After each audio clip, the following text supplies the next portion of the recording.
আসসালামু আলাইকুম ওয়া রাহমাতুল্লাহি ওয়া বারাকাতুহু। আলহামদুলিল্লাহি ওয়াহদা ওয়াসসালাতু ওয়াসসালামু আলা আবদিহিল মুস্তাফা আল মুস্তাফা ওয়া আলা আলিহি ওয়া সাহবিহি রাশাদা। বন্ধুরা, আরডি প্রেজেন্স দি ইসলামিক পডকাস্ট থেকে স্বাগত জানাচ্ছি মাসুম বিল্লাহ বিন রেজা। আজ আমার সাথে কোহোস্ট হিসেবে রয়েছেন বিশিষ্ট ইসলামী চিন্তাবিদ, শিক্ষাবিদ, গবেষক, লেখক, বিশ্ববিদ্যালয়ের শিক্ষক প্রফেসর ডক্টর মোহাম্মদ আব্দুল কাদির। আসসালামু আলাইকুম ওয়া রাহমাতুল্লাহি ওয়া বারাকাতুহু। ওয়া আলাইকুম আসসালাম ওয়া রাহমাতুল্লাহি ওয়া বারাকাতুহু। স্যার কেমন আছেন? আলহামদুলিল্লাহ। ঠিক কেমন আছেন?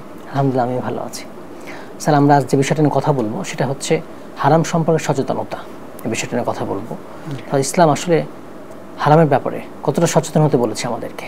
প্রতিদিনের পুষ্টির চাহিদা পূরণে পরিপূর্ণ আস্থায় আরডি ইউএইচটি মিল্ক, ভালোবাসার বিশুদ্ধতায়। ধন্যবাদ বিজ্ঞ উপস্থাপক। হারাম সম্পর্কে সচেতনতা। পৃথিবীতে মানুষকে আল্লাহ তাআলা পাঠিয়েছেন। মানুষ সুন্দরের পূজারী, সুন্দরকে পছন্দ করেন, সুন্দরকে ভালোবাসেন, এটাই স্বাভাবিক। এই সুন্দরের মাঝেও অনেক সময় অসুন্দর প্রবেশ করে, হালালের মাঝেও অনেক সময় হারাম ঢুকে যায়। জি, এই হালাল এবং হারামের যে চিরন্তন দ্বন্দ্বটা, এখান থেকে যদি আমরা উতরাতে পারি তাহলেই আমরা এই হালাল সম্পর্কে সচেতন হতে পারবো। আমরা আমাদের যাপিত জীবনের প্রত্যেকটা জায়গাতে আমরা দেখি যে একটা বৈধ আর একটা অবৈধ দিক আছে। আমরা আমাদের প্রাত্যহিক জীবন থেকে শুরু করে আমাদের সামাজিক, আমাদের ব্যবসায়িক জীবন, সব জায়গাতেই আমরা এই হালাল হারামের দ্বন্দ্বে আমরা জড়িয়ে আছি। আল্লাহ তাআলা আমাদেরকে মানুষ হিসেবে সৃষ্টি করেছেন, আবার ক্ষুধা লাগলে খেতে হবে, আবার খাওয়ার ব্যবস্থাও করেছেন। কিন্তু এই খেতে গেলে আমাদের উপার্জন করতে হবে, সেই উপার্জনের জন্য তাকিদও দিয়েছেন। যেমনটি আমরা দেখেছি, আল্লাহ তাআলা পবিত্র কোরআন কারীমের সূরা জুমার 9 নম্বর আয়াতে বলছেন, ফাইদা কুদিয়াতিস সালাত ফান্তাশিরু ফিল আরদি ওয়াবতাগু মিন ফাদলিল্লাহ ওয়াযকুরুল্লাহা কাসীরান লাআল্লাকুম তুফলিহুন। বলছেন, তোমরা যখন নামাজ শেষ করেছো, তোমরা জমিনে ছড়িয়ে পড়ো এবং জমিন থেকে রিজিক অন্বেষণ করো। তার মানে আমাদের খাদ্যের ব্যবস্থা করাটা এটা একটা ফরজ কাজ। রাসূল আকরাম সাল্লাল্লাহু আলাইহি ওয়াসাল্লাম এই বিষয়টি আমাদেরকে বারবার তাকিদ দিয়েছেন এবং বলেছেন, তলাবু কাসবিল হালাল ফারিদাতুন বাদাল ফারিদা। আমরা নামাজ রোজা যেরকম গভীর মনোযোগের সাথে পড়ি, আমরা যেরকম এটাকে গুরুত্ব দিই এবং ফরজ হিসাবে আমরা এটাকে মেনে নেই, ঠিক তেমনি আমাদের এই জীবিকার মধ্যে, উপার্জনের মধ্যে হালালিয়ত দরকার, এটাও কিন্তু আমাদের মেনে নিতে হবে। তার মানে এটা আমরা করছি না। ওই জায়গায় আমরা আমাদের যুব সমাজকে লক্ষ্য করে বলতে চাই যে তাদের জীবনের এই মাত্র শুরু। তারা যদি এখন থেকেই দায়িত্ব সচেতন হয় এবং তারা যদি এখন থেকেই জীবনটাকে সুন্দর করে গড়ে তোলার চেষ্টা করে, তাহলে তারা দেখবে যে তাদের জন্য ভবিষ্যৎ জীবন অনেক সুন্দর এবং সুখময় হবে। আমি তরুণ সমাজদেরকে বেশ কয়েকটা এক্সাম্পল দিতে চাই। হযরত ইউসুফ আলাইহিস সালাতু ওয়াস সালাম, আমরা সকলেই জানি হযরত ইউসুফ আলাইহিস সালাতু ওয়াস সালাম, তিনি যুবক ছিলেন, অত্যন্ত সুন্দর ছিলেন। পৃথিবীতে সবচেয়ে সুন্দর যে মানুষগুলোকে আল্লাহ তাআলা সৃষ্টি করেছেন তার মধ্যে হযরত ইউসুফ আলাইহিস সালাতু ওয়াস সালাম অন্যতম।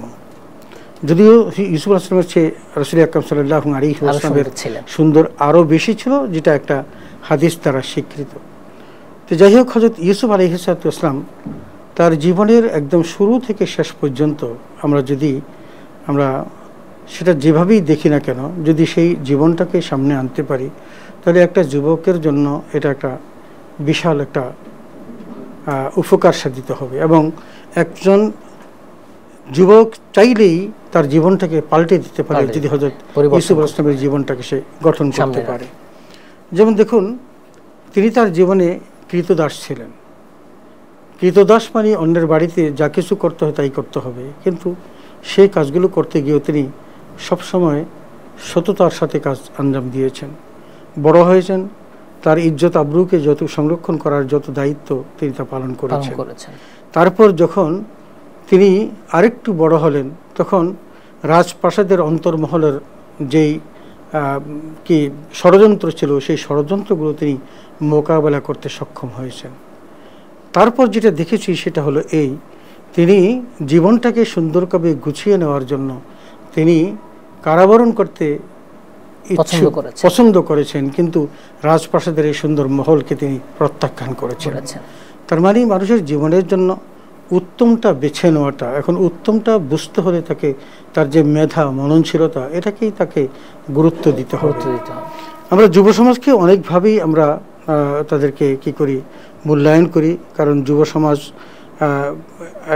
পৃথিবীতে আসেই আলোকবর্তিকা হিসাবে, কাদামাটির মতো তারা এখান থেকে তারা যা শিখবে, যেভাবে নিজেকে গড়ে তুলবে, বাস্তব জীবনটাও ঠিক তার সেভাবেই গড়ে উঠবে। যদি সে চায় ইউসুফ আলাইহিস সালামের মতো জীবন গঠন করতে, সেটাও তার পক্ষে সম্ভব।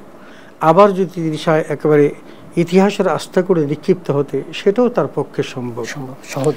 আমরা ধরুন ঢাকা বিশ্ববিদ্যালয়ে, আমরা যেহেতু আমি একজন বিশ্ববিদ্যালয়ের শিক্ষক, আমাদের এখানে অনেক ধরনের ছাত্রই আসে এবং অনেক ভ্যারাইটিস পরিবারের ছাত্র আসে। আর বিশেষ করে পাবলিক বিশ্ববিদ্যালয় হিসেবে ঢাকা বিশ্ববিদ্যালয়ে অন্তত 70% মতো গরিব ছেলেমেয়েরাই লেখাপড়া করে। তো এই ঢাকা বিশ্ববিদ্যালয়ে যখন সে ভর্তি হয়, যখন সে আবাসিক হলগুলোতে যখন তার অবস্থান হয়, তখন তার একটা অবারিত জীবন তার সামনে, উন্মুক্ত জীবন খোলা থাকে। এখানে থেকে বাধা দেওয়ার কেউ নেই। দুই কিসিমের বড় ভাইরা তাদের জন্য থাকে। এক কিসিমের বড় ভাই যারা থাকে দিক নির্দেশনাতে ভালো কাজ করার জন্য, এবং তাদেরকে ফলো করলে সে সুন্দর ভালো লেখাপড়া করে ভালো ফার্স্ট ক্লাস ফার্স্ট হয়ে আবার সুন্দর একটা গ্লোরিয়াস লাইফ হচ্ছে তৈরি করতে পারে। আবার ওই সমাজের মধ্যে, ওই ভাইদের মধ্যে এমন কিছু ভাই আছেন যে ভাইরা থাকে অন্যায় কাজেও থাকে নিমজ্জিত করাতে পারে, কারণ এখানে থেকে বাধা দেওয়ার মতো আর কেউ নেই। এই জন্য আমরা যুব সমাজকে একটু বেশি গুরুত্ব দিই এই কারণে, কারণ রাসূল আকরাম সাল্লাল্লাহু আলাইহি ওয়াসাল্লাম নিজেও কিন্তু যুব সমাজকে গুরুত্ব দিয়েছেন। আমরা একটা হাদিস জানি, বিখ্যাত হাদিস, বুখারী শরীফের হাদিস, হযরত আবু হুরায়রা রাদিয়াল্লাহু তাআলা আনহু বর্ণনা করেছেন। তিনি বলেছেন, সাবআতুন ইউযিল্লুহুমুল্লাহু ফি যিল্লিহি ইয়াউমাল কিয়ামা লা যিল্লা ইল্লা যিল্লুহু। বলেন যে 7 শ্রেণীর মানুষকে আল্লাহ তাআলা কাল কিয়ামতের দিনে আল্লাহর আরশের ছায়া দিবেন, যেদিন আল্লাহর আরশের ছায়া ব্যতীত আর কোনো ছায়া থাকবে না। তোর মধ্যে দ্বিতীয় যার কথা বলছেন সেটা হলো যুবক, শাবুন নাশা ফি ইবাদাতি রাব্বিহি। আল্লাহু আকবার। বলছেন ওই যুবক, যেই যুবক সে তার যৌবনকালটাকে ইবাদতের মধ্যে অতিবাহিত করে। আপনি দেখবেন একজন বাবা, সার্থক বাবা ওই সময় হতে পারে যখন বাবাটি তার সন্তানকে তাহজিব ও তামাদ্দুন শিক্ষা দেয়, ইসলামী তরতিব শিক্ষা দেয়। বিশেষ করে 7 বছর বয়স যখন হবে তখন তাকে সে নামাজের জন্য আহ্বান করবে। 10 বছর বয়স যখন হবে তখন সে নামাজ না পড়লে তাকে মৃদু প্রহার করবে, তাকে শাসন করবে, তাকে নামাজের কাছে আসবে। রাসূল আকরাম সাল্লাল্লাহু আলাইহি ওয়াসাল্লাম বলছেন, একজন বাবা তার ছেলেকে সবচেয়ে বড় উত্তম যে উপঢৌকনটা দেন সেটা হলো তাকে তাহজিব তামাদ্দুন শিক্ষা দেওয়া। আপনি ভালো তাহজিব তামাদ্দুন যদি তাকে শিক্ষা না দেন তাহলে সে কখনো ভালো হতে পারবে না। সমাজের মধ্যে আমরা যদি সমাজের এই যুব সমাজটাকে দেখি, তারা কিন্তু এই যুব সমাজের মধ্যে একটা বৈপ্লবিক পরিবর্তন আনতে পারে। সেটা ভালো এবং মন্দ দুদিকেই তারা করতে পারে। যদি ভালোর দিকে তারা তাকায় তাহলে বিপ্লব সাধন করে তারা ভালোটাকে প্রতিষ্ঠা করতে পারে, যেমন প্রতিষ্ঠা করেছেন রাসূল আকরাম সাল্লাল্লাহু আলাইহি ওয়াসাল্লামের অসংখ্য যুবক সাহাবী। আপনি দেখেন রাসূল সাল্লাল্লাহু আলাইহি ওয়াসাল্লাম এই যুবকদের সম্পর্কে এমনও বলেছেন যে যুবকরা আমাকে সহযোগিতা করেছে আর বৃদ্ধরা আমাকে কষ্ট দিয়েছে। কীরকম? তখনকার সমাজের যুবকদের মধ্যে সবচেয়ে বয়স্ক যুবক ছিলেন হযরত আবু বকর সিদ্দিক রাদিয়াল্লাহু তাআলা আনহু, তার বয়স ছিল 38। হযরত ওমর ফারুক রাদিয়াল্লাহু তার বয়স ছিল 35। এরপর সবচেয়ে কম বয়সের যুবক ছিলেন হযরত আলী রাদিয়াল্লাহু তাআলা আনহু, যার বয়স ছিল মাত্র 8। এর মধ্যে আব্দুর রহমান বিন আউফ হোসেন, সাদ বিন আবি ওয়াক্কাস হোসেন, আরও অনেক বড় বড় জলিল কদর সাহাবী আছেন যারা এই ছোট্ট বয়সে রাসূল আকরাম সাল্লাল্লাহু আলাইহি ওয়াসাল্লামকে সাহায্য করেছেন। বদর উহুদ যুদ্ধে বুকের তাজা রক্ত ঢেলে দিয়ে তারা দেশকে বা ইসলামকে প্রতিষ্ঠা করেছেন। অথচ তাদের মধ্যকার যারা তখনকার প্রভাবশালী ছিল, অর্থবিত্তের মালিক ছিল, সেই মানুষগুলো আবু জাহেল, আবু লাহাব, উতবা, শাইবা, আবু সুফিয়ান, এরা রাসূল আকরাম সাল্লাল্লাহু আলাইহি ওয়াসাল্লামকে শুধু কষ্টই দিয়েছে। এই জন্য আমরা ওই কবির কথাটা সবচেয়ে বেশি স্মরণ করি। কবি বলেছেন, যুব সমাজ হানতে পারে, ভাঙতে পারে, করতে পারে কিছু, যুব সমাজ লড়তে পারে, মরতে পারে, নয়কো কথা মিছু। পৃথিবীতে যুব সমাজ একটা অপ্রতিরোধ্য শক্তি। যেই অপ্রতিরোধ্য শক্তি যদি একবার দাঁড়িয়ে যায়, এই পৃথিবীর সকল অসাম্যকে সে বিদূরিত করতে পারে এই যুব সমাজ যদি দাঁড়িয়ে যায়, সকল অনাচার বিদূরিত করে দিয়ে শান্তি প্রতিষ্ঠা করতে পারে, সকল হারামকে বিসর্জন দিয়ে সে হালাল প্রতিষ্ঠা করতে পারে। আপনি দেখুন, যুব সমাজকে সবসময় নেশার দিকে টাকে। রাসূল আকরাম সাল্লাল্লাহু আলাইহি ওয়াসাল্লাম বলেছেন, কুল্লু মুসকিরিন হারাম, প্রত্যেকটি মাদকই হলো হারাম। এই মাদকের মধ্যে আমরা দেখি যে মদ, যেটা সরাসরি আল্লাহ জাল্লা শাহরুহু সেই মদকে হারাম করেছেন। আরডি নিয়ে এলো আসল ফ্রুট পাল্প দিয়ে তৈরি আরডি ফ্রুট ড্রিঙ্কস, লিচু আর অরেঞ্জের দুটি অসাধারণ ফ্লেভার। মদকে যেদিন হারাম করেছেন, হযরত আবু হুরায়রা বলেন যে যেদিন মদ হারাম হয়, আল্লাহ জাল্লা শাহরুহু পবিত্র কোরআন কারীমের আয়াতে কারিমা নাযিল করলেন, ইন্নামাল খামরু ওয়াল মাইসিরু ওয়াল আনসাবু ওয়াল আজলামু রিজসুম মিন আমালিশ শাইতান ফাজতানিবুহু লাআল্লাকুম তুফলিহুন। আল্লাহ বললেন, হে ঈমানদারগণ, নিশ্চয়ই মদ, জুয়া, মূর্তি পূজার বিধি, ভাগ্য নির্ণয় স্বর, ঘৃণিত কাজ, শয়তানের কাজ, ফাজতানিবুহু, তোমরা এটাকে ছেড়ে দাও। এই কথা যখন বললেন, ওই মক্কা এবং মদিনাতে বা মদিনার জমিনের মধ্যে যত মদ ছিল সব মদ ওই মাটিতে গড়াগড়ি খেয়েছে। কোনো মদ আর উপরে ছিল না, কারো বর্তনে ছিল ফেলে দিয়েছে, কারো খাজিনার মধ্যে ছিল ফেলে দিয়েছে, কারো মুখে ছিল ফেলে দিয়েছে, কেউ গিলেছিলেন গলার মধ্যে আঙ্গুল দিয়ে বমি করে ফেলে দিয়েছে। ওই যে মদ হারাম হলো, কিয়ামত পর্যন্ত এই মদ আর কোনোদিন হালাল হবে না। কেউ কেউ বলার চেষ্টা করেন অল্প বিস্তর ঔষধ হিসেবে খাওয়া যায়। রাসূল সাল্লাল্লাহু আলাইহি ওয়াসাল্লাম সেই সুযোগটাও নস্যাৎ করে দিয়েছেন, বলেছেন যেই বস্তু বেশি খাওয়া হারাম সেটা অল্প খাওয়া হারাম। তো সুতরাং আমরা মাদক যদি দেখি, সেই মাদকটাকে আমরা না বলবো, কারণ রাসূল আকরাম সাল্লাল্লাহু আলাইহি ওয়াসাল্লাম এই মাদককে নিষিদ্ধ করার সময় 3টা স্টেপ ধারণ করেছেন। প্রথম স্টেপ ছিল ইয়াসআলুনাকা আনিল খামরি ওয়াল মাইসির কুল ফীহিমা ইসমুন কাবীরুন ওয়া মানাফিউ লিন-নাস। আল্লাহ বললেন যে আপনাকে এসে মানুষ জিজ্ঞেস করবে মদ জুয়া সম্পর্কে, আপনি বলেন যে এই মদ জুয়ার মধ্যে খারাপই বেশি, অন্যায় খুব বেশি, পাপের কাজ খুব বেশি, ওয়া মানাফিউ লিন-নাস, সামান্য কিছু ভালো কাজ আছে, উপকারিতা আছে। তো রাসূল আকরাম সাল্লাল্লাহু আলাইহি ওয়াসাল্লাম যখন এরকম প্রশ্ন করার পর উত্তর দিলেন, তখন যারা একটু সচেতন মানুষ ছিলেন, সেই সচেতন মানুষগুলো ভাবলো যেটার মধ্যে পাপের সংখ্যা বেশি, ভালোর সংখ্যা কম, সেটা কেন করতে যাব। দেখা গেল যে এফেক্টটা এমন হলো যে সমাজের অনেক মানুষ ছিল যারা মাদক পরিহার করলো, তারা অনেকেই ছেড়ে দিল, কিন্তু তারপরেও মদের প্রচলন তখন সমাজের মধ্যে ছিল। তো একবার নামাজের মধ্যে, মুসলমানদের মধ্যেই কিছু মানুষ নামাজ পড়তে গিয়েছে এবং নামাজের মধ্যে একটু ভুল করে বসেছেন, কারণ তার মধ্যে তখন মাদকতা ছিল, মতিভ্রম ছিল। তো সে তখন নামাজ যখন পড়ছিলেন তখন ভুল হয়ে গেল এবং এই ভুলের প্রশ্ন গিয়ে উঠল রাসূল আকরাম সাল্লাল্লাহু আলাইহি ওয়াসাল্লামের কাছে, এবং সেখানে যখন উপস্থাপন করা হলো যে আজকের নামাজের মধ্যে এরকম একটা ভুল হয়ে গেছে, তখন আল্লাহ জাল্লা শাহরুহু জিবরাইল আলাইহিস সালামকে পাঠালেন এবং বার্তাটা দিলেন এরকম, লা তাকরাবুস সালাতা ওয়া আনতুম সুকারা, নেশাগ্রস্ত অবস্থায় তোমরা নামাজের কাছেও যাবে না। এখন তারা হিসাব করতে লাগলেন যে কখন এই মদ পান করলে নেশা থাকবে না। হিসাব করে দেখলেন জোহর থেকে আসর, আসর থেকে মাগরিব, আর মাগরিব থেকে এশা, এই জোহর থেকে এশা পর্যন্ত এই যে সময়কাল, এই সময়কালে কোনো ফুরসত নেই মদ গ্রহণ করে মদের এই থেকে অবস্থা থেকে নিজেকে নিষ্কৃতি দেওয়া। শুধু সুযোগ দুইটাই আছে, এশার নামাজের পরে ফজর পর্যন্ত আর ফজরের পরে জোহর পর্যন্ত। এখন তারা চিন্তা করে এই 3 বেলা মদ পরিহার করলেন আর 2 বেলা কোনোটা মদ রাখলেন। অনেকে আবার দেখলেন একটা ঝামেলা, বিড়ম্বনা, এই এত হিসাব করে কি মদ খাওয়া যায়, তার অনেকেই মদ ছেড়ে দিলেন। তার মানে যখন 70% মদ যখন ছেড়ে দিল, তখনই আল্লাহ রাব্বুল আলামিন চূড়ান্ত ফয়সালা দিয়ে বললেন, ইন্নামাল খামরু ওয়াল মাইসির ওয়াল আনসাবু ওয়াল আজলাম রিজসুম মিন আমালিশ শাইতান ফাজতানিবুহু লাআল্লাকুম তুফলিহুন। তো এখন আল্লাহ তাআলা এই মদ কেন ছাড়তে বললেন সেই কথাটি পরবর্তী আয়াতে বলছেন, ইন্নামা ইউরিদুশ শাইতানু আন ইউকিয়া বাইনাকুমুল আদাওয়াতা ওয়াল বাগদাওয়া ফিল খামরি ওয়াল মাইসির ওয়া ইয়াসুদ্দাকুম আন যিকরিল্লাহি ওয়া আনিস সালাহ। তাহলে বোঝা গেল যে মূলত কোন সমস্যাটা তৈরি হয়। সমস্যাটা তৈরি হয় যে মানুষ হিংসা, বিদ্বেষ, মারামারি, হানাহানি ওই সময় করে যখন তার মধ্যে মাথায় মস্তিষ্ক বিকৃতি ঘটে। এই বিকৃতি ঘটাটা তার এই মাদকের দ্বারা হতে পারে বা অন্য কোনো কারণও হতে পারে। তবে আল্লাহ জাল্লা শাহরুহু যেহেতু বলেছেন ইউরিদুশ শাইতানু আন ইউকিয়া বাইনাকুমুল আদাওয়াতা, এই মদের মাধ্যমে তোমাদের মধ্যে একের সাথে অন্যের শত্রুতা বাড়াতে চায়। এই কাজটা যেহেতু করে, আমি চাই এই মদ চিরতরে বিলুপ্ত হয়ে যাক। এরপরে বলছে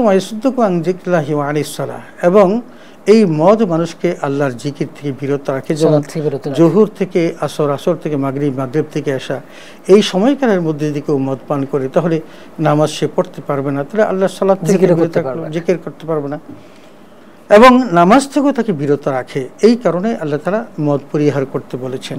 এখন আমাদের সমাজের কোনো যুবক ভাই যদি তিনি নামাজে আসক্ত হন, তাহলে সেই নামাজ তাকে এই সকল অশ্লীল গর্হিত কর্ম থেকে তাকে বিরত রাখবে। তাহলে আমরা বুঝলাম যে আল্লাহ তাআলা আমাদেরকে এই হারাম থেকে বাঁচিয়ে রাখার যে সবচেয়ে বড় মাধ্যমটা দিয়েছেন সেটা হলো সালাত। আমাদেরকে মাধ্যম দিয়েছেন আল্লাহর জিকির, আমাদেরকে মাধ্যম দিয়েছেন যে পরস্পরের মধ্যে সৌহার্দ্য সম্প্রীতির বন্ধন প্রতিষ্ঠা করা, এবং আল্লাহ বলেও দিয়েছেন ওয়াতাসিমু বিহাবলিল্লাহি জামিআন ওয়ালা তাফাররাকু, তোমরা আল্লাহর রজ্জুকে দৃঢ়ভাবে আঁকড়িয়ে ধরো, পরস্পর বিচ্ছিন্ন হও না। সমাজের মধ্যকার যুব সমাজ যদি বিচ্ছিন্ন হয়ে যায় তাহলে সেখানে মারামারি হানাহানির সংখ্যাটা অধিক বেড়ে যায়। তাহলে আমাদের উচিতটা হলো সমাজের মধ্যে সৌহার্দ্য সম্প্রীতি বাড়িয়ে দেওয়া। কারণ একসময় রাসূল আকরাম সাল্লাল্লাহু আলাইহি ওয়াসাল্লামের কাছে যখন আল্লাহ দ্বীনের বার্তা পাঠান, তখনও জাহিরি যুগের মানুষগুলোর মধ্যে মারামারি, হানাহানি, কাটাকাটি, মদ্যপান, ব্যভিচার, জুয়া, বিভিন্ন রকমের অনাচার ছিল, এবং তারা মানুষের সম্পদ লুটুপুটি খেতে পছন্দ করত। তারা মদ্যপান করত, পরশ্রী কাতর ছিল, অন্যের সম্পদ জোর করে তারা গ্রহণ করত। রাসূল আকরাম সাল্লাল্লাহু আলাইহি ওয়াসাল্লামের কাছে এই বিষয়টি অত্যন্ত বেমানান ছিল, তিনি কখনো এটা মানতে পারেন নাই। কিন্তু সমাজ ব্যবস্থা এতটা কলুষিত হয়ে গিয়েছিল যে এটার থেকে উত্তরণ ঘটানোর জন্য মুহাম্মদ রাসূলুল্লাহ সাল্লাল্লাহু আলাইহি ওয়াসাল্লামকে আল্লাহ রাহমাতুল লিল আলামিন হিসাবে প্রেরণ করেন। সমাজ ব্যবস্থার সেই দুঃসহ অবস্থাটি তুলে ধরেছেন হযরত আদি রাদিয়াল্লাহু তাআলা আনহু নামক একজন সাহাবী, যিনি হাতেম তাইয়ের ছেলে। আমরা হাতেম তাই সম্পর্কে জানি, অনেক দানশীল ব্যক্তি ছিলেন জাহেলি যুগে। তারই ছেলে আদি রাদিয়াল্লাহু তাআলা আনহু, তিনি এসেছিলেন রাসূল আকরাম সাল্লাল্লাহু আলাইহি ওয়াসাল্লামের দরবারে। তিনি জানতেন, খবর পেয়েছিলেন একজন মানুষ দ্বীনের দাওয়াত দিচ্ছে, এই সমাজের সকল অসঙ্গতি দূর করার জন্য তিনি চেষ্টা করছেন। তো আদি রাদিয়াল্লাহু তাআলা আনহু রাসূলের দরবারে আসলেন এবং তার কাছে বসলেন শুধু পর্যবেক্ষণ করার জন্য। তিনি কিন্তু মুসলমান হন নাই, পর্যবেক্ষণ করতেছেন যে তিনি কি বলেন, কি করেন, এটা একটু দেখবেন। তিনি অপেক্ষা করছেন। কিছুক্ষণ পর দেখলেন একজন ব্যক্তি এসে রাসূল সাল্লাল্লাহু আলাইহি ওয়াসাল্লামকে বললেন, হে আল্লাহর রাসূল, যে অমুক জায়গাতে একটি কাফেলা লুটতরাজের শিকার হয়েছে। তার মানে তাদের পেশা তো লুটতরাজ করা। যে কোনো একটা কাফেলা যাচ্ছিল, সেই কাফেলার সমস্ত সম্পদগুলো তারা লুট করে নিয়ে গেলেন। রাসূল আকরাম সাল্লাল্লাহু আলাইহি ওয়াসাল্লামের কাছে কোনো এক শহীদ এসে বললেন যে ওই কাফেলাটি লুটতরাজের শিকার হয়েছে অমুক জায়গাতে। রাসূল সাল্লাল্লাহু আলাইহি ওয়াসাল্লাম একেবারেই নীরব হয়ে গেলেন এবং কিছুক্ষণ নীরবতা ব্যক্ত করে বললেন যে আফসোস, একটা সময় আসবে যখন মানুষ অন্যের সম্পদ লুট করে খাওয়া তো দূরের কথা, তার নিজের সম্পদও সে গ্রহণ করতে চাইবে না।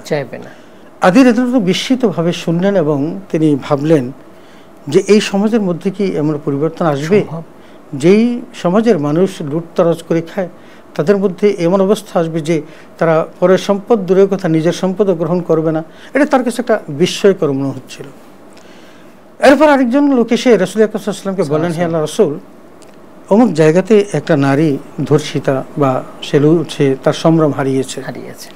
রাসূল কিছুক্ষণ নীরব থাকলেন আর বললেন, আফসোস, একটা সময় আসবে যখন দূর দূরান্ত থেকে সুন্দরী রমণীরা তারা একাকী মক্কায় হজ করতে আসবে এবং একাকী তারা চলে যাবে, কেউ তাদের দিকে ফিরেও তাকাবে না, তারা ভ্রু কুঞ্চিত করবে। হাজামাউত। তো রাসূল আকরাম সাল্লাল্লাহু আলাইহি ওয়াসাল্লামের এই কথাটি যখন শুনলেন, তখন আদি রাদিয়াল্লাহু বিস্ময়করভাবে শুনলেন আর বললেন যে এমনও কি হতে পারে যে এই মানুষগুলো যারা নারীর ইজ্জত রক্ষা করার জন্য তারা কখনো কুণ্ঠাবোধ করে নাই, ইজ্জত হরণ করার জন্য কুণ্ঠাবোধ করে নাই, যারা সব সময় নারীর সম্ভ্রম হরণ করার জন্য ব্যস্ত হয়ে থাকে, তারাকে আলাতুত তামাত্তু বলে, যে ভোগ্যের বস্তু বলে যাকে অভিহিত করে, সেই সমস্ত মানুষগুলোর মধ্যে এই পরিবর্তন আসবে। হযরত আদি রাদিয়াল্লাহু যখন মুসলমান হলেন এবং পারস্য যখন বিজয় হয় হযরত ওমর ফারুক রাদিয়াল্লাহু তাআলার সময়কালে, ওই যুদ্ধের তিনি একজন সিপাহ সালার ছিলেন। এবং মদিনা মুনাওয়ারাতে যখন এসে ওই সম্পদগুলো বিতরণ করা হচ্ছিল গনিমতের মাল, তখন গনিমতের মালগুলো বিতরণ করার সময় তিনি লক্ষ্য করলেন যে অনেক মানুষ, তার প্রাপ্য অংশ, এটা গনিমতের সম্পদ হলো নিজের প্রাপ্য অংশ, যুদ্ধপ্রাপ্ত অংশ, কিন্তু সেগুলো কেউ গ্রহণ করছে না। সবাই বলছে এগুলো বাইতুল মালে রেখে দিন, আমাদের এগুলো নিয়ে কি করব। সত্যতা পেয়ে গেলেন তিনি। প্রথমত সত্যতা পেলেন এই একটা, যে সম্পদ নিজের সম্পদ সে গ্রহণ করবে না। আল্লাহু আকবার।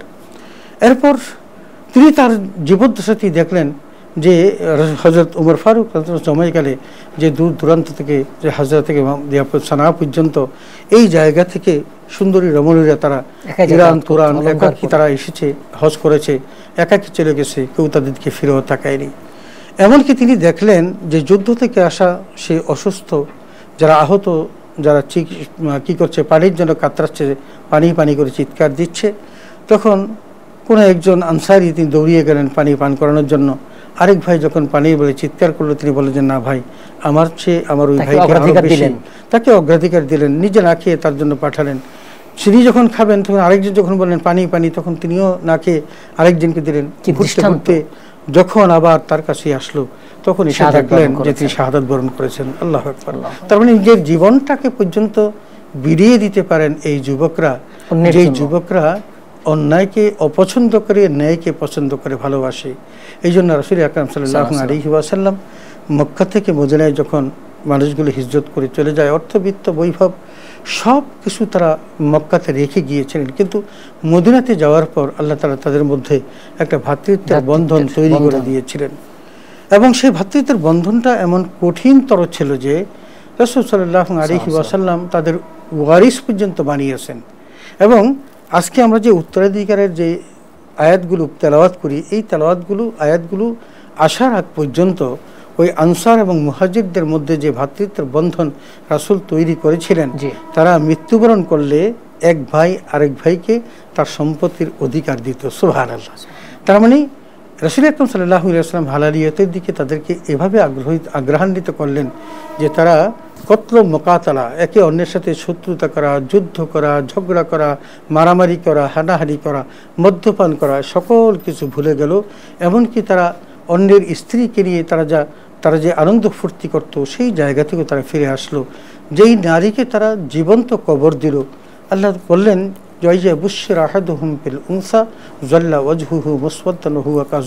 বলেন যে যাদেরকে সুসংবাদ দেওয়া হতো যে তোমার ঘরে একটা কন্যা সন্তান জন্মগ্রহণ করেছে, তখন সে লোকলজ্জার ভয়ে, সে অপমানে দগ্ধ হয়ে তখন সে ওই কন্যাটিকে জীবন্ত কবর দেওয়ার জন্য পেরেশান হয়ে যেত, কালো হয়ে যেত।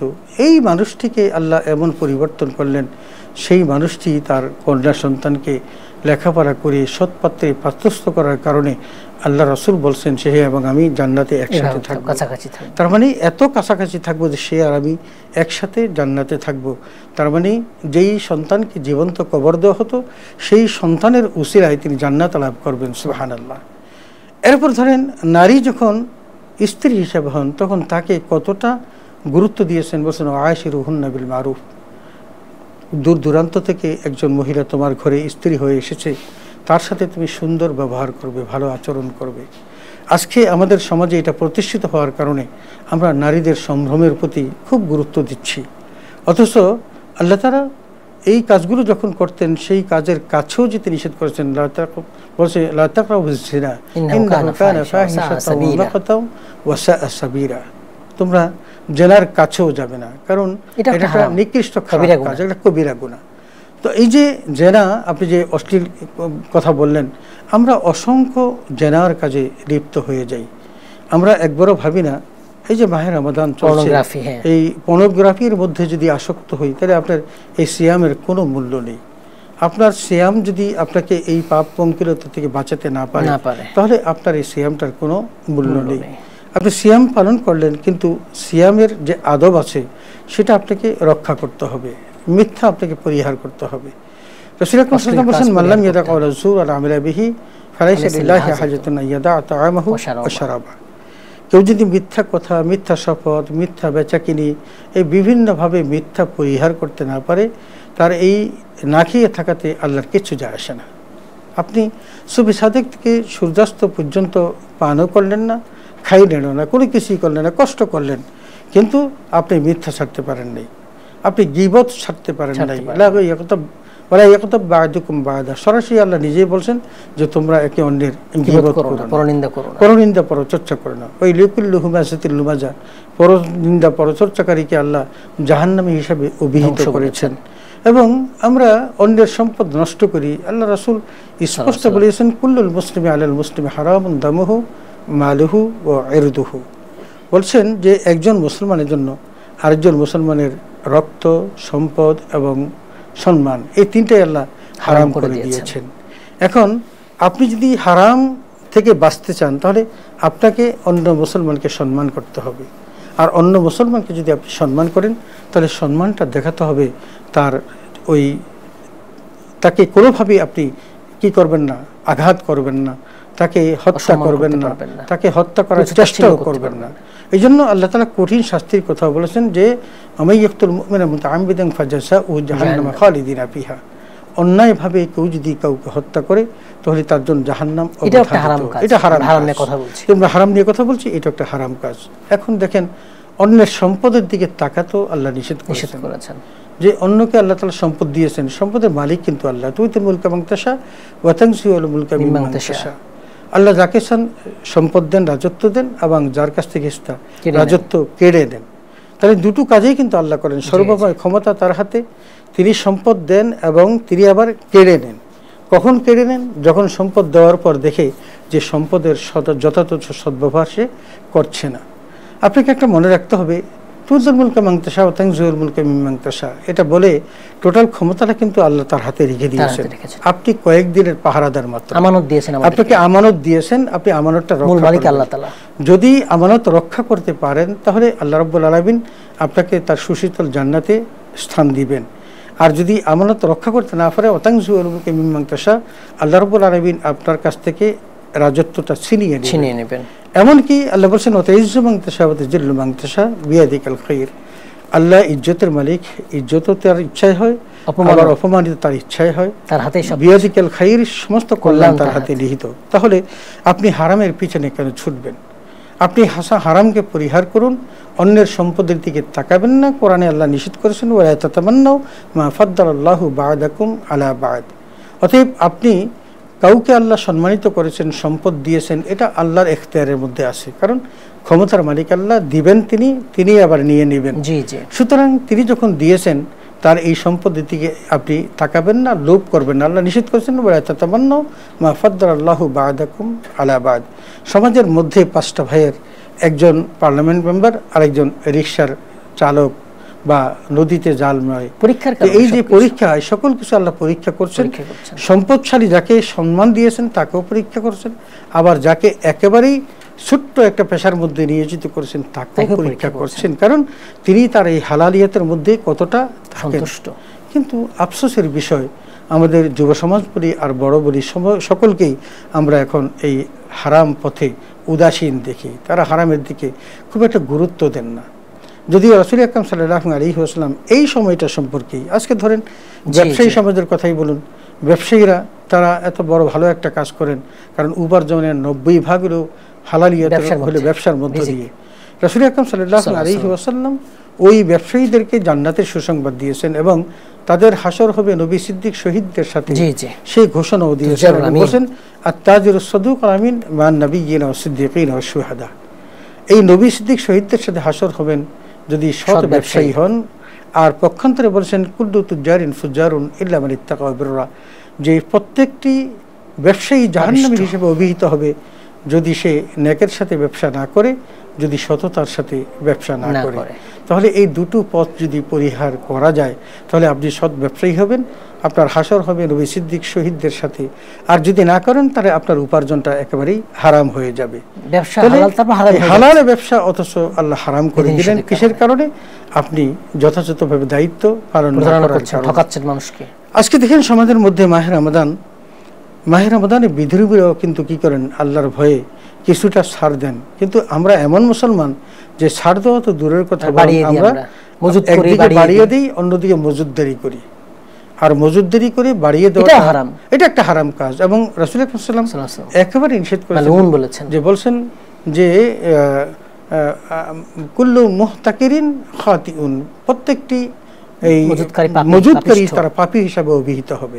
তার মানে রাসূল আকরাম সাল্লাল্লাহু আলাইহি ওয়াসাল্লাম মজুদদার সম্পর্কে খুব কঠিন বার্তা দিয়েছেন, এবং বলছেন মা উদিররা, বলছে যে ওই সম্পদ যেটা মানুষকে কষ্ট দেওয়ার জন্য জমা করা হয় এবং দাম বাড়লে বিক্রি করা হয়, এটা হলো মজুদদারি। এবং কেউ যদি 40 দিন এমনিভাবে মজুদ করে রাখে, রাসূল আকরাম সাল্লাল্লাহু আলাইহি ওয়াসাল্লাম বলেছেন যে ওই ব্যক্তিটিকে আল্লাহ তার জিম্মা থেকে বাদ দিয়ে দেন, বারিয়াল্লাহু মিনহু, যে আল্লাহ থেকে তার জিম্মাদারি থেকে, তার মানে ওই মানুষটি আল্লাহর জিম্মায় থাকলো না, এখন সে দুনিয়ার জীবনে বলগাহীন জীবনযাপন করবে এবং জাহান্নামী হিসাবে ট্রিট হয়ে যাবে। আর যেই ব্যক্তিটি হালালিয়তের সাথে জীবন যাপন করে, আল্লাহ তাকে তার জিম্মার মধ্যে রাখেন, এবং জিম্মার মধ্যে রাখলে সে যদি কখনো অন্যায় দিকেও ডাইভার্ট হয়ে যায়, আল্লাহ তাকে সাবধান করে দেন, বিপদে ফেলেন, বিপদ দিয়ে তাকে রক্ষা করার চেষ্টা করেন, তারপরে তাকে বারাকা দেন, ইত্যাদি ইত্যাদি ইত্যাদি। তো এখন আমরা এই মাহে রমাদান চেষ্টা করব জান্নাত লাভ করার জন্য, এবং আল্লাহ তাআলা এই মাসের কারণে আল্লাহ আমাদেরকে যে অনেকগুলো যে অ্যাচিভমেন্ট দিয়েছেন, তার মধ্যে 3টা অ্যাচিভমেন্ট অত্যন্ত গুরুত্বপূর্ণ। আল্লাহ রাসূল বলেছেন যে ফুতিহাত আবওয়াবুল জান্নাহ গুল্লিকাত আবওয়াবুন নার ওয়া সুফফিদাতিশ শায়াতিন, মাহে রমাদানে আল্লাহ জান্নাতের দরজাগুলোকে খুলে দিয়েছেন, জাহান্নামের দরজাগুলোকে বন্ধ করে দিয়েছেন, এবং শয়তানকে শৃঙ্খলাবদ্ধ করে রেখে দিয়েছেন। এই যে 3টা বিষয় আমরা পেয়েছি, এই 3টাই হলো মূল কারণ যে মাহে রমাদানে যত ইবাদত বেশি করব ততই কল্যাণের ভাগীদার হব, হারাম থেকে বেঁচে থাকতে পারবো, জান্নাত লাভ করতে পারবো। স্যার, আমরা অনেকগুলো হারাম নিয়ে কথা বললাম, আরেকটি হারাম নিয়ে কথা বলি, সুদ নিয়ে একটু কথা বলি। যে আসলে সুদ অত্যন্ত ঘৃণিত একটা জিনিস। আমাদের ইসলামী সমাজ ব্যবস্থার মধ্যে সুদের চেয়ে খারাপ কোনো কিছু নেই। রাসূল আকরাম সাল্লাল্লাহু আলাইহি ওয়াসাল্লাম আল্লাহ তাআলা জানিয়েছেন থাকে যে কেউ যদি সুদ খায়, সে আল্লাহ এবং তার রাসূলের সাথে যুদ্ধ করার শামিল। তার মানে আল্লাহ তাআলা কোরআনে হাকিমে আমাদেরকে স্পষ্ট জানিয়েছেন আহাল্লাহুল বাইআ ওয়া হারামার রিবা, যে আল্লাহ তাআলা সুদকে হারাম করেছেন আর ব্যবসাকে হালাল করেছেন। আমাদের সমাজ ব্যবস্থার মধ্যে যেমন জাহেলি যুগে সুদের প্রচলন ছিল, এবং বেশি সুদ যার এই ছিল তিনি ছিলেন রাসূল আকরাম সাল্লাল্লাহু আলাইহি ওয়াসাল্লামের চাচা হযরত আব্বাস রাদিয়াল্লাহু তাআলা আনহু।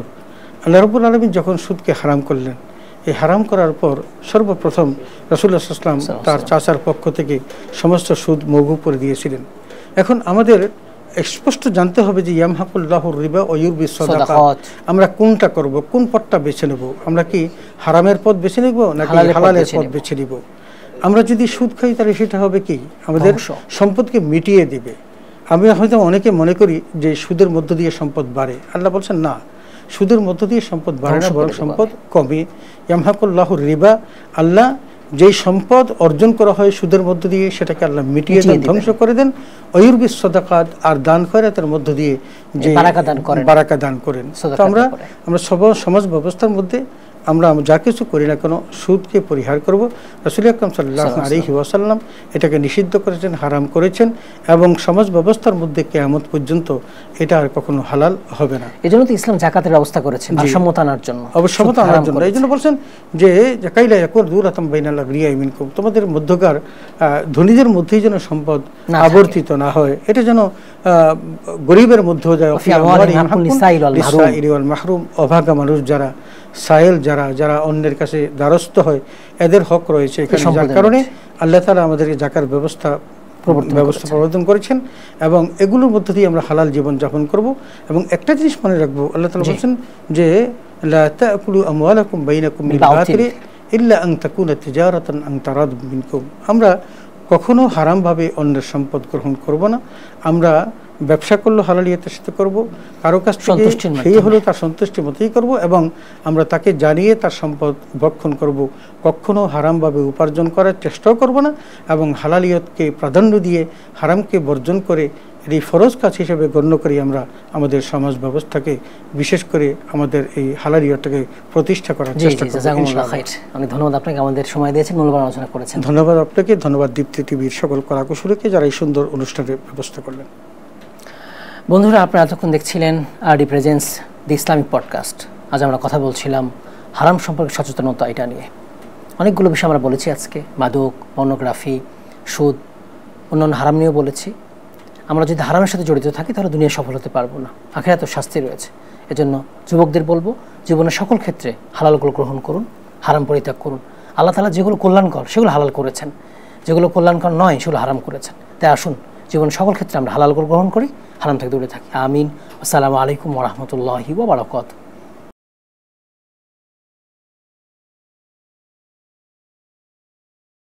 প্রতিদিনের পুষ্টির চাহিদা পূরণে পরিপূর্ণ আস্থায় আরডি UHT মিল্ক, ভালোবাসার বিশুদ্ধতায়।